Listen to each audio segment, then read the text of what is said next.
Hello বন্ধুরা, good morning. আজকে দেখো আলুর পাঁপড় করেছি। আজকে আবার ছোটো ছোটো সাইজের আলুর পাঁপড় করেছি, ছোটো প্রেশার কুকারে দিয়েছি। প্রেশার কুকারে তাড়াতাড়ি সেদ্ধ হয়ে যায়। আর কালকে কটা করেছিলাম ওগুলো প্রেশার কুকারে করেছি। আর বড় আলু তো গলে যায় তাড়াতাড়ি, আর ছোটো আলু সেদ্ধ হতে চায় না, ওই জন্য আমি প্রেশার কুকারে দিয়েছি। অল্প অল্প করে দিয়েছি, কদিন যা বৃষ্টি হচ্ছিল সেই জন্য ভয়ে ভয়ে অল্প অল্প করে দিয়েছি। যদি রোদ বাই চান্স না হয় না, তাহলে সব পচে যাবে, ছাতা পড়ে যাবে, গন্ধ হয়ে যাবে, ফেলে দিতে হবে। তাই জন্য অল্প করে দিয়েছি। সকালবেলাতেই কাটলাম এগুলো। আর কালকেগুলো তো কালকে পরশু রাতে কেটে রেখেছিলাম, এগুলো সকালে কাটলাম। ভালো ঠিকঠাক সেদ্ধ হয়েছে। আর কালকে আলুগুলো গলে গলে গেছিলো, বেশি সিটি দিয়ে ফেলেছিলাম। 4টে সিটি দিয়েছি, আজকে 3টে সিটি দিয়েছি। ওই পাঁপড়গুলো রোদে দিয়ে এসেছি, আর এগুলো দিয়ে আসবো। দিয়ে আমার কাজ হয়ে গেছে সব, চা খেলাম। এবার নিচে যাবো, পাঁপড়গুলো রোদে দেবো, দিয়ে নিচে যাবো, দেখি রান্না কী হবে। রান্না বলতে আমার বর বাজারে গেছে, দেখি বাজার থেকে আসুক, দিয়ে রান্না হবে। আর কিছুটা জোগাড় আছে, সেটা হচ্ছে যে ডাটা পাড়া আছে গাছ থেকে, রোজই হবে। আর কি বলে, ওটাকে কী বলে, ডুমুর ডুমুর ডুমুর আছে, ডুমুরের তরকারি করবো। মা আবার কালকে রাতে ডুমুরটা কেটে রেখে দিয়েছে। ভালো হচ্ছে, ডুমুর কেটে রেখে দিয়েছে, কারণ ডুমুর কাটতে অনেকটা সময় লাগে। ঠিক আছে, আমি নাইটের মধ্যে সেফটি পিন লাগিয়ে রেখে দিয়েছি। এটা আমার কাজ, যখনই যেখানে খুঁজে পাই, যেখানে সেখানে পড়ে থাকে, আমি রেখে দিই, নাইটের মধ্যে আটকে রেখে দিই। এই যে ছোট ছোট আলুর পাঁপড়গুলো না আমার বর একদম পছন্দ করে না। ও বলছে এত কুচো আলুর পাঁপড় করছো, বড় আলুর পাঁপড়গুলো করো, আমি তোমাকে আলু এনে দেবো বড় আলু। এবার সেটা নাই করা যায়, কিন্তু ছোট আলুগুলোকে গতি করবে কে? হ্যাঁ, ওই ছোট আলুগুলোকে না রান্না করে খাওয়ানো করাবে, সেই জন্য আমি ছোট আলুগুলো পাঁপড় করে মানে ওগুলো সাইড করে দিচ্ছি। এবার অত ছোট আলু আমার বিরক্ত যা লাগে কি বলবো, তরকারির মধ্যে অত কুচো আলু ভালো লাগে না। আবার বলবে আলু ভাতে দাও, ওই ছোট আলুগুলোই ভাতে দিয়ে দাও, মানে প্রেশার কুকারে সেদ্ধ করো। দিয়ে এবার সেদ্ধ তো করলাম, খোসাগুলো তো খোসা শুদ্ধ তো আর খাওয়া যাবে না, খোসাগুলো তো ছাড়াতে হবে, ওগুলো তো বিরক্তকর ব্যাপার একটা। এবার আলুর পাঁপড় করে ফেললে না খাওয়া হয়ে যাবে, টানে টানে খাওয়া হয়ে যাবে। যদি ভেজে দিই না, সব খেয়ে নেবে এই পাঁপড়। আমি আগের বারও করেছিলাম ছোট আলুর পাঁপড়, ওই জন্য আমি ভাবছি ওই 1 বস্তা আলু ছোট ছোট আছে, সব বেছে বেছে আমি সব পাঁপড় করে দেবো। বড় আলুগুলো তরকারিতে খাবো, একদম বড় বড় সাইজের আলুগুলোকে পাঁপড় করে খাবে, খুব ভালোবাসে খেতে। তবে করব, অনেকগুলো আছে এখনও, প্রচুর আলু আছে, ওই সব আলুগুলো পাঁপড় করে ফেলবো। আগে ছোট আলুগুলো আমি পাঁপড় করি, তারপর বড় আলু দেখা যাবে। আর বড় আলু না আগে কি করতাম জানো তো, খোসা ছাড়িয়ে ভাজতাম। এবার খোসা ছাড়াতেও তো অনেকটা সময় লাগে, আমাদের যে কাজ, মানে একটু সময় পাচ্ছি না আমি সত্যি করে, যে আলুগুলো ছাড়িয়ে সুন্দর করে রেখে দেবো। এবার আগে সময় ছিল, আগে ছাড়াতাম, এখন কাজের চাপটা প্রচুর বেশি হয়ে গেছে। তারপরে মানে ওই যে বললাম না, পেঁয়াজ রসুন আছে সব বাঁধাবাঁধি করতে হচ্ছে, তোলাপাড়া করতে হচ্ছে, ছাদে সব সর্ষে ফসল সব রোদে দেওয়া আছে, বারবার তোলাপাড়া করতে হচ্ছে। গুবলুকে এখন পড়াতে বসি সন্ধ্যাবেলা তো সময়ই পাই না একদম। রাতের খাবার বানানো, প্রচুর কাজের চাপ, কোনো সময়টা আমি বসে থাকি না, মানে দেখতে পাবেন না যে কোনো সময়টা আমি একটু বসে আছি, শুধু খাওয়া দাওয়া করার পর একটুখানি রেস্ট নিই, তাই তা না হলে মানে আমি মরেই যাব যদি রেস্ট না নিই। আর কদিন তো খুবই শরীর খারাপ করেছিল, 4-5 দিন ধরে ভিডিও দিইনি, আমার খুব শরীর খারাপ হয়েছিল। 2 দিন হয়তো দেখছি খুব শরীর খারাপ করছে, মানে মাথা ঘুরছে, কিছু খেতে পারছি না, কেমন একটা হচ্ছে, শরীরের মধ্যে দুর্বল দুর্বল লাগছে, খাওয়া দাওয়া একদম মানে ভাত টাত খেতে ভালোই লাগছিল না একদম। তাই জন্য শরীর খারাপের জন্য আমি কয়েকদিন বড় ভিডিও বন্ধ রেখেছিলাম। এখন শরীরটা ভালো আছে, আবার কোন দিন খারাপ হয়ে যাবে, তখন হয়তো আবার বন্ধ হয়ে যাবে ভিডিও, এই হচ্ছে ব্যাপার। যাই হোক, আলুর পাঁপড়গুলো সেদ্ধ করেছিলাম প্রেশার কুকারে, ওগুলো সব আমি ছাদে মেলে দিয়ে নিচে এলাম, নিচে এসে ভাত তো বসিয়ে দিয়েছি। আর আজকে বাজার থেকে আবার দেখছি খাসির মাংস নিয়ে এসছে, আর ডাঁটাও পেরেছে, আর ডুমুর আছে, ডুমুরগুলো তো বললাম না মা কেটে রেখে দিয়েছে। ডুমুর নাকি ভীষণ ভালো খাওয়া। এবার ডুমুরটা আমাদের গাছ আছে, ওখান থেকেই তুলে নিয়ে এসছে যেটু কালকে, তো মা ভাগ্যিস রাত্রেবেলা কেটে রেখেছিল, কি ভালো হয়েছে। এবার একটা একটা করে ডুমুর কাটতে গেলে কত সময় লেগে যেত, দুটো রান্না হয়ে যাবে ডুমুর কাটতে গিয়ে। ডুমুরটা খেতে সত্যি খুব ভালো লাগে, বেশ ঘি গরম মশলা দিয়ে আদা জিরে বাটা দিয়ে রান্না করলে ডুমুরটা খুব ভালো লাগে। ডুমুরটা ভাবছি আমার ছোলা আছে, ছোলা সেদ্ধ দিয়ে করব, ছোলা দিয়ে রান্না করব ডুমুরটা। যাই হোক, আর ডাঁটা আছে, ডাঁটা ভালোই লাগে খেতে জানো তো। এবার রোজ হলে না খুব একটা ভালো লাগে না, কিন্তু এক এক দিন এক এক রকমের করতে হয়। যেমন ডাঁটা দিয়ে মাছ দিয়ে আলু দিয়ে ঝোল করলাম একদিন, একদিন আলু দিয়ে ডাঁটা দিয়ে বড়ি দিয়ে নিরামিষ তরকারি করলাম, একদিন শুধু করলাম, এরকম করলে ভালো লাগে। রোজ এক রকমের খাই, তাই জন্য ভালো লাগে না আরও। তবুও ডাঁটা করতে হবে, কারণ আমার শ্বশুরমশাই ডাঁটা প্রিয়, একদম ডাঁটা প্রিয় মানুষ। আর আমার বড় বলে যে করলে খাবো, না করলে থাকবে। এবার গাছের ডাঁটা যেহেতু, আবার ওই ডাঁটাগুলো পেরেছে, আজকেই পেরেছে। এবার ডাঁটা যদি আমি টাটকা না খাই বকবে, কারণ গাছে ধরো আছে, এবার যেদিন বলবে সেদিনই পেরে দিতে পারবে, বাসি করে খাবে না, ডাঁটা টাটকা করে খাবে, এই হচ্ছে ব্যাপার। তো ডাঁটাগুলো আলু বেগুন ছিল, ওই আলু বেগুন দিয়ে ডাঁটাগুলো একটু মাখো মাখো করে তরকারি করলাম। ডাঁটার তরকারিটা আলু দিতাম না, শুধুই করতাম। তার কারণ হলো জেঠু মাংস খায় না, খাসির মাংস খায় না। এবার জেঠুর জন্য তো একটা কিছু তরকারি করতে হবে। শুধু এই কী বলে ডুমুর দিয়ে আর ডিম করে দিতে হবে। ডিম দিয়ে তো ভাত খেতে পারবে না, তাই জন্য ওই ডাঁটার মধ্যে একটা আলু দিয়ে দিলাম। আর একটু বেগুন ছিল, গাছের বেগুন কী বলো তো, আমাদের মাঠে তো বেগুন লাগিয়েছে।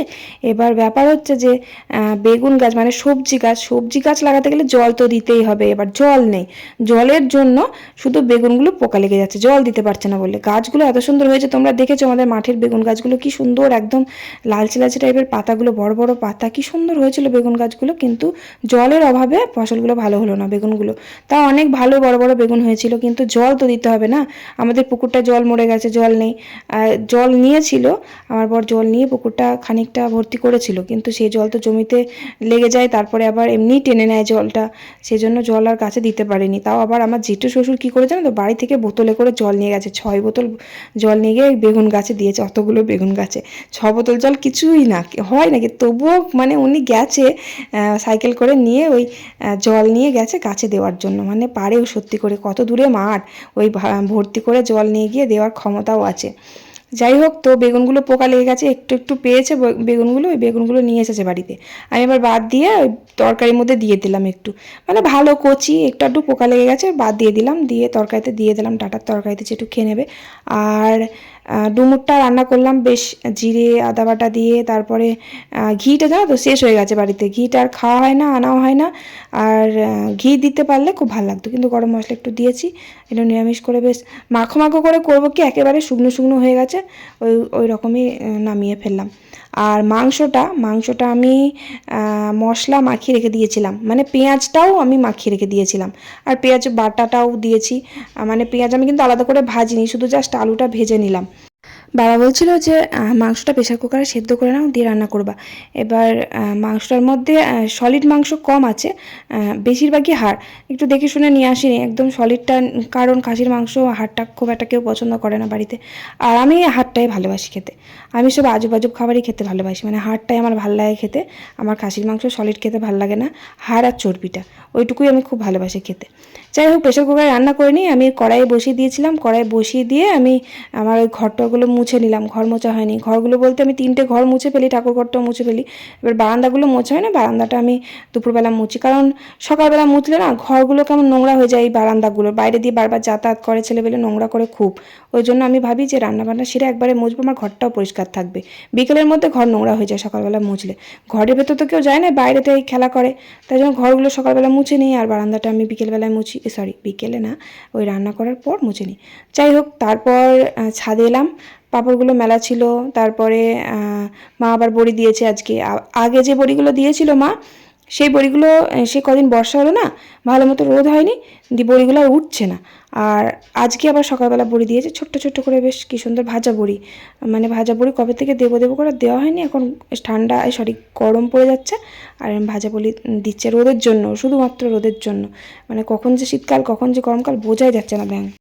আজকে বেশি জামা কাপড় ছিল না, জামা কাপড় অল্প 2-4টে ছিল, ওগুলো কাচাকুচি করলাম, করে চলে আসলাম নিচে। তো মাংস তো হয়ে গেছে, মাংস 2টো বাটিতে ঢাললাম, একটা বাটিতে ধরলো না। বড় সাইজের একটা বাটি আছে, সেটা আবার খুঁজে পাচ্ছি না, কোথায় কে জানে। তো এবার ধরবে না বলে আমি 2 জায়গায় ঢাললাম। মাংসটা হতে তো সময় লাগলো, আমার রান্না তো হয়ে গেছে প্রায় তাড়াতাড়ি। তারপরে মাংসটা বসিয়ে দিয়ে যে ঘরের কাজ টাজ করে নিলাম, বাসন ছিল কটা উপরে, বাসনগুলো ধুলাম। ওই যে পাঁপড় সেদ্ধ করেছিলাম না সকালবেলা, তখন কটা বাসন হয়েছিল, সেই বাসনগুলো ধুলাম। তারপরে ঘরগুলো মুছলাম, ওতে আমার তারপরে কাচাকুচি করলাম ছাদে গিয়ে। তারপরে তো তরকারিটা এসে নামালাম, দেখছি সেদ্ধ হয়ে গেছে মাংসটা, কি সুন্দর। প্রেশার কুকারে দিলে না মাংসটা খুঁজে পাওয়া যায় না, তখন কাউকে দিতে গিয়ে তখন সমস্যা হয়ে যায়। যাই হোক, তো তারপর রান্না শেষ করে ধোয়া মাজা করে, মানে কড়াই টড়াইগুলো মেজে টেজে তারপর খাওয়া দাওয়া করলাম। আর মাংস ঝোলটা বেশ নুন ঝাল পারফেক্ট হয়েছিল, একদম খেতে বেশ ভালো হয়েছিল। তারপর খাওয়া দাওয়া করে রেস্ট নেই, খাওয়া দাওয়া করে আবার সোজা ছাদে।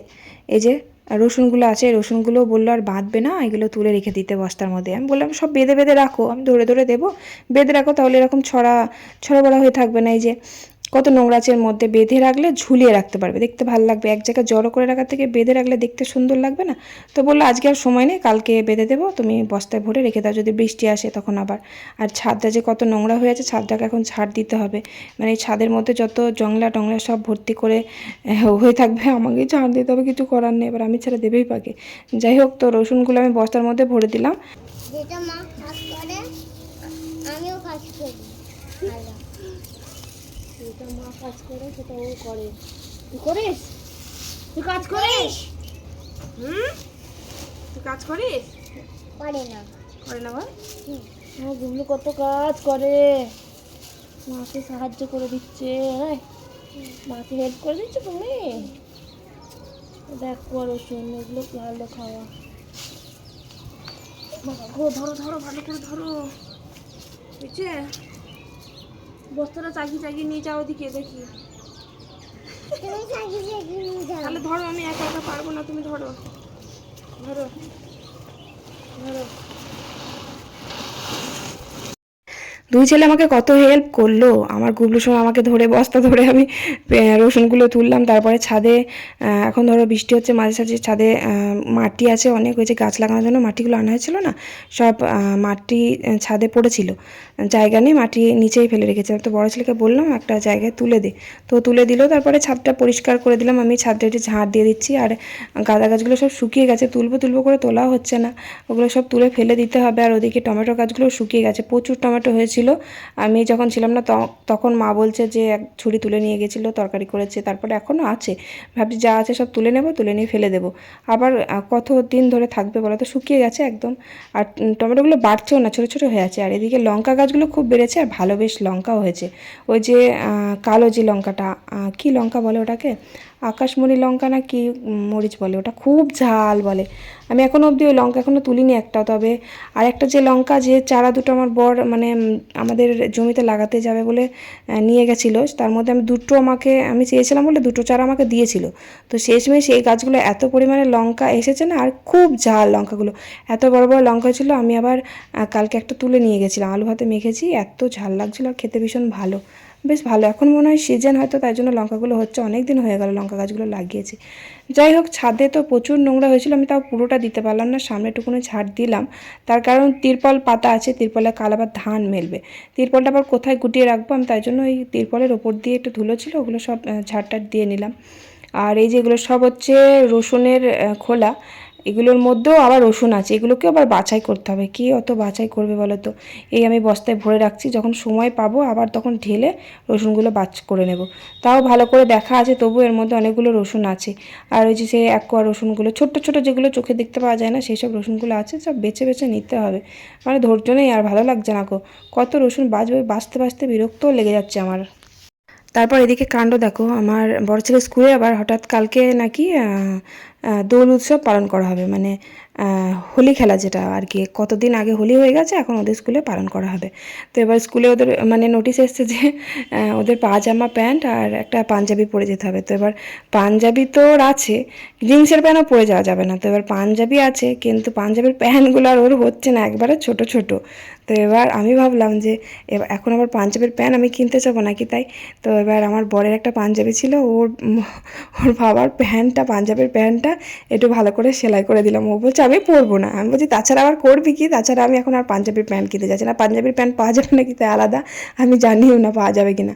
এই যে সাদা প্যান্টগুলো আমি বলছি সেলাই করে দিই একদম মাপের মতন, হাইটে ঠিকঠাকই আছে, শুধু জাস্ট একটু বড় বড় ঢল করছে, ওই ঢলাটা একটু মেরে দিচ্ছি। তো এবার ওটা পরে যাবে। আর পাঞ্জাবিটা, হলুদ রঙের পাঞ্জাবিটা বসে বসে ইস্ত্রি করলো নিজে নিজে। তো এবার ওই পাঞ্জাবিটা না ছোট হয়ে গেছে, ছোট বলতে ওই বড় হয়ে গেছে, জামা প্যান্ট তো আর কখনো ছোটো হয় না, এবার অনেকটাই ছোট ছোট লাগছে। তো আমি বলছি ওটা তো পরিস না, আর একটা আছে খয়েরি রঙের, এবার খয়েরি কালারটা, এবার হোলি খেলার সময় খয়েরি কালারটা কেমন ম্যাচ যায় না, তাই না, হলুদ সাদা এগুলোই ঠিক আছে, এবার খয়েরি কালারটা ওকে ভাল লাগবে না, আর পুরো সেই ডিজাইন করা আছে, সেই মানে পুজোয় টুজোয় পরার মতন, ওই জন্য ওটা পরবে না, ও হলুদটাই পরবে, বসে বসে ইস্ত্রি করলো। আর আমি প্যান্টটা সেলাই করে দিলাম, পরে যাবে কালকে, এবার মাম মতন সেলাই করে দিলাম, ওর গায়ে যাতে হয়। তারপরে যে রাতের খাবার করছি, আর ওদিকে গুবলু মাথায় করে ব্যাগ নিয়ে আসছিলো, কেন বলতো আমার বড় বাজারে গেছিলো, তো বাজারের ব্যাগটা, বলছে তুমি পারবে না, তুমি পারবে না, আমাকে দাও, আমি মাথায় করে নিয়ে আসি। তুমি মাথায় করে ওরকম ওর বাবা ধরে আছে, ও নিয়ে আসলে এরকম। যাই হোক, তারপর রাতে খাবার করছি বলতে ওই রুটি বানাচ্ছি আর মাংসের তরকারি আছে, মাংস ঝোল, আলু, মাংস সবই আছে। তো এবার ওটা দিয়ে রুটি খেয়ে নেবে সবাই, আমরা তিনজনাই খেয়ে নেবো। আর ওদিকে নিচে মা ভাত করেছে, ভাত গুবলু খায়, ভাতটা রোজই হয় ভাত, ওই জেঠু খায়, বাবা আবার মাঝে মাঝে খায়, মা তো ভাতই খায়, তার জন্য দুটো করে ভাত হয়। মা ভাত খাবে, মায়েরও তরকারি আমি দিয়ে এসেছি, মা মাংসের ঝোল আলু দিয়ে ভাত খেয়ে নেবে। আর গুবলুকেও মাংস দিয়ে ভাত খাইয়ে দিলাম, আর আমরা তিনজন রুটি খেলাম। তো চলো ব্লগটা এখানে শেষ করি। ভালো লাগলে অবশ্যই লাইক করে একটা কমেন্ট করে দিও। ভালো থেকো সবাই। আজকের মতো tata, bye bye, good night.